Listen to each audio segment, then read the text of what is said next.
لو أنزلنا هذا القرآن على جبل لرأيته خاشعا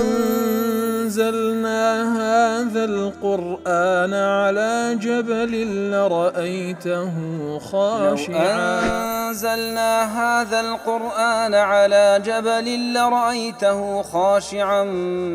متصدعا من خشية وتلك الأمثال نضربها للناس لعلهم يتفكرون.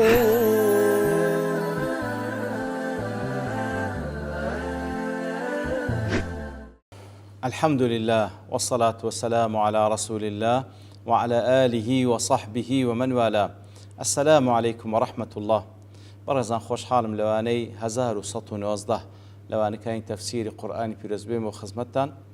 بوم بس رزامن رب العالمين وهي وادار ايوي ازي السودي لور بقرن. أعوذ بالله من الشيطان الرجيم. بسم الله الرحمن الرحيم. إنما مثل الحياة الدنيا كماء أنزلناه من السماء فاختلط به نبات الأرض مما يأكل الناس والأنعام حتى إذا أخذت الأرض زخرفها وزينت وظن أهلها أنهم قادرون عليها أتاها أمرنا ليلا أو نهارا فجعلناها حصيدا كأن لم تغن بالأمس كذلك نفصل الآيات لقوم يتفكرون. والخوشوستان رب العالمين نمونا لبوجيان دنيا دينتو أو دنياي كوا زورك بي هل خلطين تفرمي إنما لسرتادا وتلبو حسرة دنيا هيت نية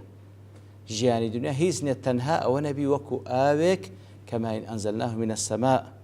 وكو آوك لآسمان وباران ديتمان فاختلط به نبات الأرض مما يأكل الناس والأنعام أي فنبت بذلك المطر بو بارانك ولا أسمان وهاتية تشيلشين دبي أنواع من نبات الأرض جورها جوجياي لو زاوية بيشين دبي متداخل بعضها في بعض أو جوجيانا هموي تيكالي يكتري دبن مما يأكله الناس يترلوانيك وخلشي ديخوا من الحبوب والثمار والبقول لويك وخلشي ديخوا آدم زاد كان ديخون لو دانوي لو بروبو مانو لو بقولياتيك وإنسان ديخوا ومما تأكله الأنعام وأويك جان لبركان ديخوا من الكلأ والعشب لو لورو لورقانو لو جوجياي كوا دبيت خوراك لبو جان لبركان كواتا لنتيزي أو بارانا أنواع جوجيا وبروبوم شين دبي هم وكو خوراتي إنسان هم وكو خوراتي جان لبر شوكاني ضلي فاختلط به نبات الأرض بو أو با فاختلط به أو با أدفر من للسببية أي فاختلط بسببه نبات الأرض كواتا بسبب أو بارانا أنواع جوجيا شين دبنو تيكال يكتري دبن لبرت صرو بريان. وقيل المراد امتزج الماء بالنبات لسريانه فيه عندي شو هاي اللي تنو وتأو آوة لقل أو نبات روكي تيكلاو دبي لبروي تيدا دسوريتوا. وممن اختار هذا المعنى القاسمي وابن عاشور كواتا فاختلط به نبات الأرض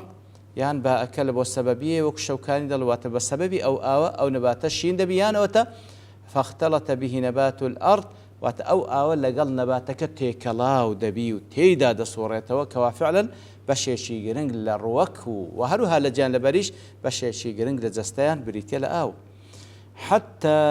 إذا أخذت الأرض زخرفها وزينت أي حتى إذا ظهر حسن الأرض بألوان النبات المختلفة كواتل نتيزتها التاوكو بو أنواعي بو جورها رنجي أو نبات كواشين دبي براستي جواني زوي بديار دكوي وتزينت بأنواع الحبوب والثمار والأزهار المتعددة الأشكال والألوان وهروها أو زوية درازيتوا با جورها دانويلو جورها بروبومو جورها قلي رنقا ورنقو وهروها شكل جیاواز. زخرفها حتى إذا أخذت الأرض زخرفها أي حسنها وبهاءها كواتا أو زەویە جوانیەکەی بەدیار دەکەوی بەو نەبات و بەو جیا و بەو گوڵانەی تێیدا شین دەبێ. وأصل الزخرف الذهب والزينة المزوقة كواتا أصل زخرف بەچی دەگوترێ بە زێڕ و بە جوانیەکان کەوا پێی دەڕازێنرێتەوە. ئیتر ئەو زەویەش بەچی دەڕازێتەوە بەو ئەنواعی گژوجیایی کەوا تێیدا شین دەبی. وظن أهلها أنهم قادرون عليها أي وأيقن أهل الأرض أو ذا يقينيان لو دروز دبي خاوني أو زەویە الذين زرعوها وغرسوها بتابتي أوانك وخاونا أوانك وديتينن باغ باغاتكانيان ساندية زەویەکانیان چاندیە ئەوان یەقینیان لەو پەیدا دەبی أنهم قادرون على حصد صرعها وقطف ثمارها. ئیتر کە بەو شێوەیە بەروبوومەی چاک و جوان دەدا مطمئین دەبن و یەقینیان لەو پەیدا دەبی کەوا بەتوانا و دەسەڵاتن کەوا بتوانن بیدورنەوە و بەروبوومەکەی بەدەست بینن. لەو حاڵەتەدا أتاها أمرنا ليلا أو نهارا فجعلناها حصيدا كأن لم تغن بالأمس أي جاء الأرض قضاؤنا. لو حالتي لنا كاوكدا قضاء وقدر فرماني خواي جورا بسر أو زبيدا زيبا ويكوا بإهلاك نباتها فجأة قدر خواي جورا وقضاء خواي جورا لسر زيبا بكوا لنا كاوكدا هر هموي لنا ودسي بقدرك خواي جورا دينيري أو ذا بشويان بروش فصيرنا النبات مقطوعا هالكا أو زەویەکەوە أنواعی بەروبوومی دابوو هەر هەمووی لە ناو دەچی و دەبڕێتەوە كأن لم يكن قائما على ظهر الأرض يزينها بجمال من قبل. بەو شێوەی لە ناو دەچی وكأنما لە پێشووتر قەت نەبووە وقد زەوی بەوەی جوان نەبووە كأن لم تغن بالأمس وكأنما هەردوونێ هەو نەبوو کەوە ئەوەندە بەهێز و جوان و ڕەنجین بوو. بەو شێوەی سفر دەبی سبحان الله لە لەحظەیەک. دیارە کە دەفەرمی فجعلنا حصيدا حصيد أي محصودة ومقطوعة من أصولها بمعنى أوي كوا ببريتوا أو بروبومة لأصل وبابلين لأصل أساسي وكبري لرقوة حالي تشيني لبروي داري أصلي حصد يدل على قطع الشيء حصد بمعنى بريندي كوا تخواي قرا شتيش لنرسل لنا كاوتي سبحان الله هيتي نامينه كأن لم تغن بالأمس أي كأن لم تكن عامرة قد روجك للروجان أهودان نبو أو زوي أو هالنا يدبا سبحان الله. لا مجموع فتاوى دفرمي الأمر المذكور في قوله تعالى أتاها أمرنا أو أمريك وأخوي يقول لو آتباس دكاكوا دفرم لنا كاوك دفرماني إيما ديتا سريو واي بسر ديني دفرمي أو أمري كونية لمقابل دا أمري دينيش من هي أخوي يقول أمري كوني هي أمري دينيشي هي وكذا فرم إن الله يأمر بالعدل والإحسان كواتا أمري كون دينيكي أو ديارة إن الله يأمر بالعدل والإحسان خواهي يقول فرمان بعدل بإحسان بساكاريك أمري كونيشي أو كوا وكو قضايق بسر أو بشرية بسر رويزوي ديني كذلك نفصل الآيات لقوم يتفكرون. آبو الشيوية خواهي يقول فرمي تفصيل بآتكان دين أي كما بينا لكم أيها الناس مثل الدنيا بهذا المثال هل وكل بونقورون ما كردو أي خلطينا نموني جيان دنيا بو نموني وعرفناكم أمرها وكو بانقوما الناسان جيان دنيا أوها بو نموني ها بو شيوه نبين لكم ونوضح مثل ذلك التفصيل البديع بو شيوه هل وكو جيان دنيا ما لبوتان بنموني هنا وباس ما كر بهمان شێوە تفصيل بآتەکانی خۆمان دەدەین لقوم يتفكرون ويعتبرون لبو كسانك كوا بیر دەکەنەوە پند و ئامۆژگاری وەردەگرن فلا يغترون بالدنيا الفانية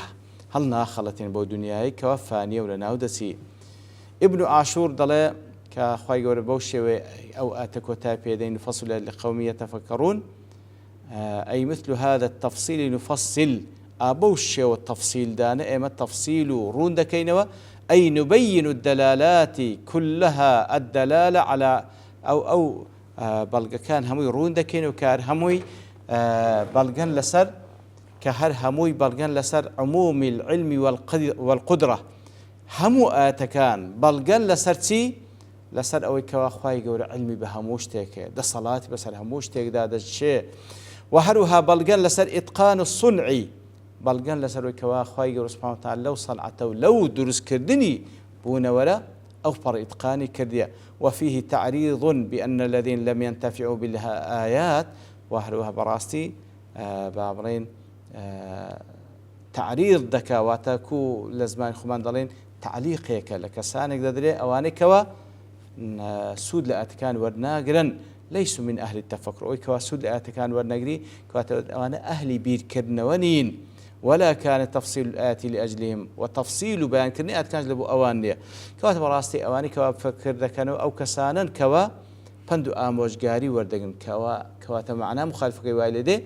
أو كوا پندو آموزگاریات كان خواهي قول ورنقري كوا أو كسان أهلي فكر نين بيرنا كنوا إتك خواهي قول سبحانه وتعالى بوشي ويا جياني دنيا ماني لو باسكر لمقابل دا مادم دنيا بوشي ويا جيغاي أمن وأمان نية كبجديني ليبكيو لي پال ديوو زلوت حتى بني دنيا بچيشي نا بلكو بيست بحقت خوي بيبيني والله يدعو إلى دار السلام كجيان دنيا هندين بشتي بيبستي لمقابل دا الله تعالى بندكاني باندكا لبو دار السلام كوابهشتا ويهدي من يشاء إلى صراط مستقيم واروا هدايتي كسان يقددا بمشيئة خوي كوا أو كسان مستحق من بهدايات لبو صراط المستقيم ديار مناسبة وآتي لقل بيشوتر دفرمي لما ذكر تعالى الدنيا وسرعة عطبها وزوالها كاتك الله تعالى جيان دنيا لآت بيشتلو مع باسكر كوا تسن جيانك بخيري دروا ونفر عن الميل إليها بالمثل السابق وهروها بون منك هنا وما لك تنفير بكين وتخل بين لويكوا روما لدنيا بي ورغب في الآخرة ودعا إلى الجنة أو ذا خواهي قولاد لمقابل الفرمي ترغيب ما عندك هال ما عنده لبو آخرته بانق ما عندك لبو بهاشت والله يدعو إلى دار السلام أي والله يدعو عباده إلى دخول جنته الله تعالى بندكاني بانق لبو بهشتكي أو بهشتك السالم من جميع الآفات أو بهشتك ودار السلامة سلامة لهمونا خوشي ونقصان يكان بانق من دكا لبوي كوا داواي بكين فاطلبوها بطاعته داواي أو بهشتبكن كو داواي بكين بطاعة كبني الله تعالى ولا تطلب الدنيا وزينتها رول دنيا وداوا كاري دنيا وخوشكاني دنيا مبن فإنها مليئة بالآفات والنكبات أو جيانة برة لآفاتنا خوشي ومصيرها إلى زوال وفناء مصير تارنوسي ودنياش برو لنا وتسونا خازن دلي قتادة دلي الله هو السلام الله تعالى يقلنا بيروز كان السلامة وداره الجنة وما لكشي كوا خواي قربانك ما عندك لبو اندري بريتير بهشت فعلى هذا لسر السلام اسم من أسماء الله تعالى عز وجل كواتا السلام ناوك لنا بيروز كان الله تعالى معناه كأنه سبحانه وتعالى السلم من جميع النقائص والعيوب والفناء الله تعالى كالسلام واتسلامته لهمو نقصانيك لهمو عيب عارك لناوتسونك وقيل إنه سبحانه وتعالى يوصف بالسلام وقلت لا الله تعالى كوصف ذكر السلام لأن الخلق سلموا من ظلمه لو الله تعالى نبي السلامة يقلنا وكان فيروز كان السلامة لو مخلوق كان سلامة لو يكوى الله تعالى ظلم عليه كان لقال أهم ده صلاتي كهيتي وقلت لا خواهي وصف كرايا بالسلام بمعنى ذي السلام أي لا يقدر على تخليص العاجزين من المكاره والآفات إلا هو كواتا لوي السلامة بولنا عش ليك درايت البروي هيتس كسك وهيتس ذاتك شاني أوينية تواناي أوينية كوا مخلوق كان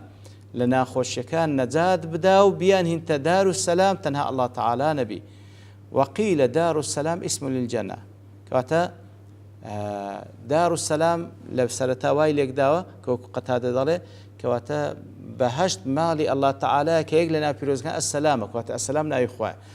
أوهيز السلام ناي خواه سبحانه وتعالى بلام ليرة دا هندك دارن هر ناوي بهشتش دار السلامة كواتا اسم للجنة وهو جمع سلامة جمع سلامتية والمعنى أن من دخلها فقد سلم من جميع الآفات بوما ناي بهش دار السلام لبر هر كسك بست بهشت سلامت دبي لهمو آفاتو نخوشي كان سلامت دبي لمردن لنخوشي لمصيبت لخمو خفات لهمو شتيك لوي بيغوترا دار السلام يعني او تلوي بيغوترا دار السلام لبر الله تعالى سلام لأهل كيدك ملائكة السلام يعني لدكن لناوية السلام ليكتري دكن لخواي يورد بارينو لو كسان بن كباب بتسين دار السلام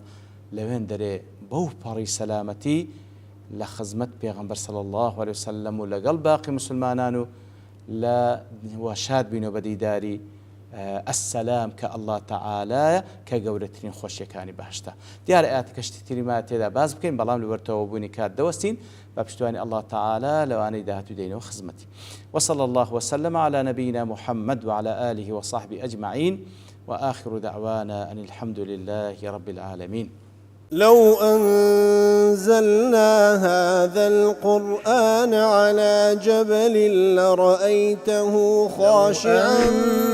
أنزلنا هذا القرآن على جبل لرأيته خاشعا لو أنزلنا هذا القرآن على جبل لرأيته خاشعا متصدعا